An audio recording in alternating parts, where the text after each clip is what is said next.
অবৈধ নির্বাচন তখনকার সময় যদি অবৈধ নির্বাচন হতো, তাহলে কি আপনার ইশরাক তাহলে এই নির্বাচনে কেন গেল? ওই রায়টা ছিল, যে রায়টা করেছে, যে রায়টা দিয়েছে, যে ফলাফলটা সেটা ম্যানিপুলেট করেছে। তখনকার ওইটা অবৈধ নির্বাচন, আর হচ্ছে রায়টা ম্যানিপুলেট করা, এটা দুই জিনিস। এনসিপি থেকে এবং সরকার আসিফ মাহমুদের যে এজেন্ট, তারা যে আপিল করলো, সে আপিলও কিন্তু খারিজ করে দিল। তাহলে শপথ বাক্য পাঠ করানোর এখানে তো কোনো আপনার বাধাই রইল না আইনগত ভাবে। তাহলে কেন পাঠ করানো হলো না, এই জিজ্ঞাসাটা আপনার হচ্ছে আসিফ মাহমুদকে করতে হবে। ইশরাক হোসেন তিনি বলছেন তিনি বৈধ, এবং অন্যদিকে আসিফ বলছেন আইনি জটিলতা আছে। আসিফের মাস্টার প্ল্যানটা কি? উনি আসলে এখানে কি করতে চাচ্ছেন? মানে প্রশাসক দিয়ে কি তারা চালাতে চাচ্ছেন? এখন আসিফ মাহমুদ সজীব ভুইয়া এবং ইশরাক হোসেন দুজনেই কিন্তু জুলাই জুলাই গণঅভ্যুত্থানের অন্যতম মানে সৈনিক যোদ্ধা। তাহলে তাদের মধ্যে ঐক্য হবার পরেও কেন এই বিভেদ? বাংলাদেশ থেকে পালিয়ে গেছে শেখ হাসিনা, আর বাকি যারা ছিল শেখ হাসিনার যারা চেলা চামুন্ডা যারা ছিল, আমি এই বাংলাদেশের মাটিতেই আছে, এবং তারা কিন্তু এই সরকারের চারপাশেই আছে। সরকারকে বিএনপির প্রতি খেপিয়ে তোলার জন্য এবং বিএনপিকে সরকারের উপরে খেপিয়ে তোলার জন্য তারা যে নানা ধরনের কূটকৌশল দিচ্ছেন না, কূট চক্রান্ত করছে না, এটি কিন্তু আমরা হলফ করে বলতে পারি না। এখন আসিফ মাহমুদের মাস্টার প্ল্যান কি কি মনে হয় আপনার কাছে? আমরা তো দেখলাম শেখ হাসিনা 2 ভাগ করেছেন ঢাকাকে, উত্তর এবং দক্ষিণ। তো এখন আসিফ মাহমুদের প্ল্যানটা কি? তিনি যেহেতু তরুণ এবং বেশ বিচক্ষণ এবং তিনি খুব রাজনৈতিক ভাবে প্রভাবও বিস্তার করছেন, তার প্ল্যানটা কি কি মনে হয় আপনার কাছে? আমার কাছে মনে হয় সে যত প্ল্যানই করুক, প্রশাসক দিয়ে চালানো সম্ভব হবে না। স্থানীয় নির্বাচন, আগামী সংসদ নির্বাচনের আগেই সিটি কর্পোরেশন নির্বাচন দিতে হবে তাকে, এছাড়া বিকল্প কিছু নাই। তার কোনো মাস্টার প্ল্যান যদি থেকে থাকে, আমি জানি না, আমার জানা নাই, এটি এখনো পর্যন্ত দৃশ্যমান হচ্ছে না। তবে আমার কাছে মনে হচ্ছে যতটুকু যা হচ্ছে, ওই যে ওই ঘাপটি মেরে থাকা কিছু দোষরদের কারণে, হয়তো তাদের প্ররোচনায় এখানে যদি কোনো কিছু থেকে থাকে তাহলে সেটি হচ্ছে। এছাড়া অন্য কোনো চিন্তা করার এখানে কোনো সুযোগ আমি এখনো পর্যন্ত দেখছি না। এবং তার কোনো নির্বাচনের পথে, তার মানে সরকার কি নির্বাচনের পথেই হাঁটছে? হয়তো সিটি নির্বাচনটাই তিনি আগে দিয়ে দিবেন, আমার কাছে মনে হচ্ছে। এটা আমার কাছে মনে হচ্ছে, আমি তাই মনে করছি যে হয়তো এই পথেই তাদেরকে হাঁটতে হবে। এছাড়া এবং আমার কাছে মনে হচ্ছে আগামী 2-1 দিনের ভিতরে আন্দোলন আস্তে আস্তে স্তিমিত হওয়া শুরু করবে। এর ভিতরে দেখেছেন একটি মানে ব্যাপার ঘটছে রাজনীতিতে, আমরা দেখছি যে একে অপর একজন আরেকজনকে ইঙ্গিত ভাবে তারা কিন্তু আক্রমণাত্মক ভাবে কিন্তু কথা বলছেন। এতে কি রাজনৈতিক অঙ্গনে কি আবারও জটিলতা তৈরি হবে বা সংকট তৈরি হবে কিনা? না, আমি আপাতত সেটি মনে করছি না। ওই ধরনের সংকট তৈরি হবে আর আমি কোনো সম্ভাবনা আপাতত দেখছি না। কারণ যদি কোনো সংকট ধারণ করতে যায় বা জটিলতা তৈরি হতে যায়, আমার কাছে মনে হয় যে এখানে সরাসরি তারেক রহমান তিনি হস্তক্ষেপ করবেন। তার নোমান ভাই, আপনাকে স্বাগত জানাচ্ছি। আপনি আমার কথা শুনতে পাচ্ছেন? আমরা দেখছি যে ইশরাক হোসেন তিনি বলছেন যে তিনি বৈধ মেয়র, এবং অন্যদিকে সরকার থেকে বলা হচ্ছে যে জটিলতা রয়েছে, আইনি জটিলতা রয়েছে। এবং আজকে আমরা দেখলাম যে একটি উপদেষ্টা পরিষদের বৈঠক হয়েছে, সেখানে জানানো হয়েছে ইশরাক যদি না সরে যায় তাহলে 2 সিটিতে নির্বাচন দিবে সরকার। আসলে কি মনে হয় যে জটিলতার দিকে যাচ্ছে কিনা পরিস্থিতি? মেয়র ইশরাক যখন ইলেকশনটা করলো, একটু যদি ফ্ল্যাশব্যাকে ফিরে যাই, তখন তার 30 দিনের মধ্যে সে আপনার রিট করেছে অ্যাকর্ডিং টু ল। ঠিক আছে? তো রিটটা করার পরে, মামলা করার পরে আলটিমেটলি সেটার রায়টা আসলো কোর্ট থেকে। সেই রায়ের অ্যাকর্ডিং টু রায় আপনার নির্বাচন কমিশন গ্যাজেট ঘোষণা করলো। আপনার সেই রায়ের আলোকে নির্বাচন কমিশন কি করলো, আপনার সেটা আইন মন্ত্রণালয়ে পাঠালো। যদিও আইন মন্ত্রণালয়ে পাঠানোর কোনো দরকারই নাই, কারণ নির্বাচন কমিশন এটা নির্বাচন কমিশনের এখতিয়ার হচ্ছে এটাকে আমলে নেওয়ার, বা এটা আপনার হচ্ছে গ্যাজেট ঘোষণার। তো তারপর আইন মন্ত্রণালয় নোমান ভাই, আমাদের রহমান মাজিদ ভাই বলছিলেন যে আসলে ওই নির্বাচনটাই কিন্তু অবৈধ বলা বলছিল বিএনপির পক্ষ থেকে বলছিল, এবং ইশরাক হোসেনও বলছিলেন এমন কথাটাই বলছিলেন যে রহমান মাজিদ ভাই, তাহলে সেইটাতে আবার আপিল করে রিট করে বৈধ বলা কেন? এটা কেন, এই জটিলতা কেন? আমি আপনাকে বলি, এটার জন্য রকেট সায়েন্স শেখার দরকার নাই, বুঝারও দরকার নাই। এটা আপনি খুব সিম্পল জিনিস মাথায় রাখেন। অবৈধ নির্বাচন তখনকার সময় যদি অবৈধ নির্বাচন হতো, তাহলে কি আপনার ইশরাক তাহলে এই নির্বাচনে কেন গেল? ওই রায়টা ছিল, যে রায়টা করেছে, যে রায়টা দিয়েছে, যে ফলাফলটা সেটা ম্যানিপুলেট করেছে। তখনকার ওইটা অবৈধ নির্বাচন, আর হচ্ছে রায়টা ম্যানিপুলেট করা, এটা দুই জিনিস।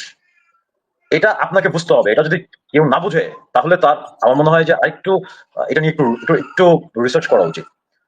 সেকেন্ড কথা হচ্ছে 30 দিনের মধ্যে আপনার নিয়ম মেনে, আইন মেনে যেখানে রিটটা করা হয়েছে, যেটার কোর্ট রায় দিল, তারপর অ্যাকর্ডিং টু কোর্টের রায় যেটা নির্বাচন কমিশন হচ্ছে আপনার আইন মন্ত্রণালয়ে পাঠানোর কোনো দরকার ছিল না। এটা আইনমন্ত্রী আপনার ডক্টর আসিফ নজরুল বলেছে, আইন উপদেষ্টা, যে এটা তো আমাদের কাছে পাঠানোর দরকার না, এটা তো নির্বাচন কমিশন নিজেই এটা সিদ্ধান্ত নিতে পারে। তো হোয়াটএভার, তারপর নির্বাচন কমিশন সেটাকে আপনার গ্যাজেট প্রকাশ করলো। গ্যাজেট প্রকাশ করার পরে তার বিরুদ্ধে কি করলো, আপনার সরকার সমর্থিত, এনসিপি সমর্থিত এবং সরকার সমর্থিত, এটা হাইড অ্যান্ড সিকের কিছু না, এটা হচ্ছে আসিফ, নাহিদ, তারপর হচ্ছে আপনার কি বলে এটাকে, আসিফ, নাহিদ, এরা হচ্ছে বেসিক্যালি ওয়ান বডি। হ্যাঁ, ঠিক আছে। এবং আমরা কিছুদিন আগে তাদেরকে একটা রেস্টুরেন্টে আপনার গোপন মিটিং করতেও আমরা দেখেছি।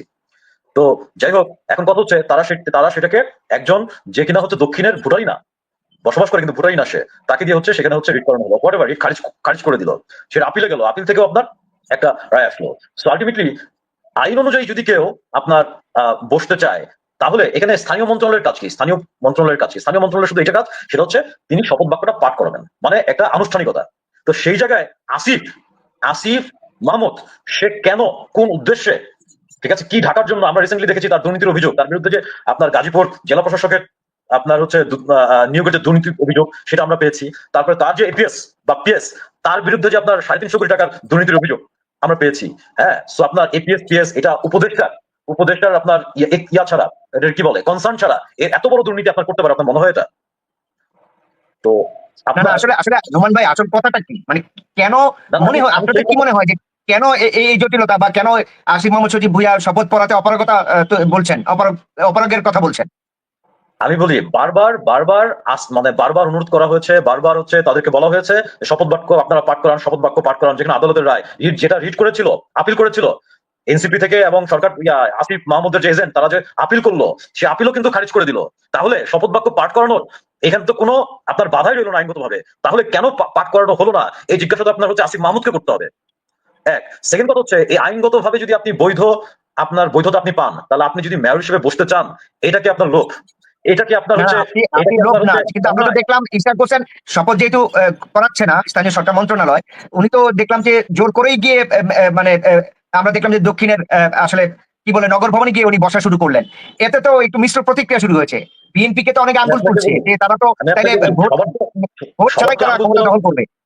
সবার তো আঙ্গুল তোলা উচিত তাদের বিরুদ্ধে যারা আইনগত বৈধতা পাওয়ার পরও তাকে হচ্ছে তার যোগ্য পদ দিচ্ছে না, তাদেরকে তো প্রশ্ন করা উচিত যে আপনারা কেন দিচ্ছেন না। দুর্নীতির অভিযোগে আপনি যদি 5ই আগস্টের আমাদের যে সংস্কারের কথা বলি, নতুন রাজনৈতিক বন্দোবস্তের কথা বলি, তাহলে তো আসিফ মাহমুদকে অনেক আগেই তো আপনার রিজাইন করা উচিত ছিল, যে তার এপিএস এর বিরুদ্ধে, তার পিএস এর বিরুদ্ধে আপনার এত টাকার 350 কোটি টাকার হচ্ছে দুর্নীতির অভিযোগ, তাকে তো তখনই আপনার রিজাইন করার কথা ছিল। তারপর আপনার তার বিরুদ্ধে 50 কোটি টাকা, 20 কোটি টাকা হচ্ছে আপনার এই জেলা প্রশাসক নিয়োগের যে আপনার অভিযোগটা আসলো, সে এখনো সেই অভিযোগের কিন্তু সে কোনো এটার কিন্তু সে কোনো কাউন্টার জবাব দিতে পারে নাই। সো না, তিনি আলটিমেটলি তিনি তো বলছেন যে তার বিরুদ্ধে আইনি তারা ক্রিমিনাল অফেন্সের কাজ করছেন, এবং তিনি বলছেন যে আমি কিন্তু আইনেরও আশ্রয় নিতে পারি, তার বিরুদ্ধে এরকম ক্রিমিনাল অফেন্সের কথা বলা হচ্ছে, যেটা ইশরাকের পক্ষ থেকে বলা হচ্ছে। তিনি এরকম অভিযোগও তো এনেছেন উপদেষ্টা আসিফ মাহমুদ। না, ক্রিমিনাল অফেন্স তো তার বিরুদ্ধে আনা উচিত, দুদকের হচ্ছে অতি তাড়াতাড়ি, হ্যাঁ, খুব মানে as soon as possible Asif মাহমুদের এই বিষয়গুলো, এই অভিযোগগুলা, সে অভিযোগের কোনো সে কাউন্টার কোনো জবাব সে দিচ্ছে না, তার মানে অভিযোগটা সত্যতা আছে। তো এখানে দুদকের উচিত হচ্ছে এ ব্যাপারে অনুসন্ধান করা, তাহলে আমরা বুঝবো জি জি, যে আপনার অবশ্যই। 5ই আগস্ট পরবর্তী সময়টাতে আমরা নতুন রাজনৈতিক বন্দোবস্তের দিকে যাচ্ছি। আপনি ইশরাক হোসেন আইনগত ভাবে জি যদি আপনার আদালতের রায় কর্তৃক, আপনার নির্বাচন কমিশন কর্তৃক যদি তাকে বৈধ মেয়র হিসেবে তাকে আপনার গ্যাজেট প্রকাশ করে, এবং তার বিরুদ্ধে যে আপিল করা হচ্ছে সেটা যদি খারিজ হয়ে যায়, তাহলে আসিফ মাহমুদ তো বাধ্য, এখানে তো আসিফ মাহমুদ না, এখানে স্থানীয় মন্ত্রণালয় বাধ্য তাকে শপথ জি, পড়ানোর ক্ষেত্রে। অবশ্যই তো নোমান ভাই, শপথ পড়ানো ধন্যবাদ হচ্ছে না আপনাকে। কেন? জি জি জি, সেটা তো আমারও প্রশ্ন, আমাদেরও প্রশ্ন যে শপথ কেন পড়ানো হচ্ছে না, সেটার উত্তর কিন্তু আসিফ মাহমুদ দিচ্ছেন। আবার অন্যদিকে ইশরাক হোসেন বলছেন যে আদালত এবং নির্বাচন কমিশনের গেজেট থাকা সত্ত্বেও কেন আমাকে শপথ গ্রহণ করা হচ্ছে না, যে কারণে তিনি কিন্তু আন্দোলন করছেন, এবং তিনি ভাই, আমি মানে নগর ভবনে গিয়ে বসে পড়েছেন, এরকম আমরা দেখেছি নূর ভাই, মিডিয়ার মাধ্যমে। আমি একটু বলি, জি, আমরা আমি একটু জাস্ট আমির একটু ভাইয়ের বলি সাথে একটু আপনাকে। কথা বলি, আমির ভাইয়ের কাছ থেকে একটু জানি। ধন্যবাদ। আমার আর কি বলার থাকবে? আপনি তো বলে ফেললেন দেখলাম কাউন্টারের কথা। হ্যাঁ, যে আসলে ঠিক আছে, আদালত রায় দিয়েছে, নির্বাচন কমিশনের দায়িত্ব হলো বা স্থানীয় সরকারের দায়িত্ব ইশরাক হোসেনের শপথ বাক্য পাঠ করানো। এখন আমার প্রশ্ন হলো, এখানে কে কতটুকু ভালো করলো? আমরা সমালোচনা তো আসলে এক পক্ষের করলে হবে না। যেটা সঠিক সত্য সেটা তো বলতে হবে আমাদের সবাইকেই। এখন ইশরাক হোসেন সাহেব শপথ বাক্য পাঠ করানোর আগ পর্যন্ত কি আসলে গিয়ে উনি ওখানে গিয়ে বসতে পারেন এবং উনার নামের আগে মেয়র লেখা, উনি জনতার মেয়র, তাহলে ওইটাই কি সঠিক হলো? তাহলে তো একটা সে কোনো আইন শৃঙ্খলা, একটা ভব্যতা যা বলতে যে একটা কার্টিসি, যে একটা ঐতিহ্য, একটা সিস্টেম কাঠামো, ওইগুলোর প্রতি একটা বৃদ্ধাঙ্গুলি দেখানো হলো না? এটা যদি একটা বড় দলের রাজনৈতিক নেতা এই ধরনের আচরণ করেন, জাতি কি মেসেজ পান?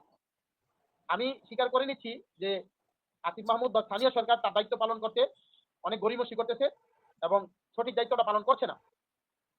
আদালতের রায় মোতাবেক তাকে শপথ বাক্য পাঠ করানো উচিত।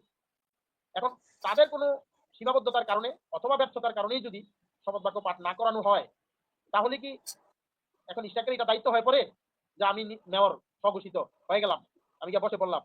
এরকম হইলে তো বিশৃঙ্খলা দেখা দিবে। এইভাবে আমার মনে হয় দেশের বড় রাজনৈতিক দল হিসাবে তিনি অভিভাবকের জায়গায় আছেন, আমার মনে হয় আরেকটু ধৈর্যের পরিচয় দেওয়া উচিত।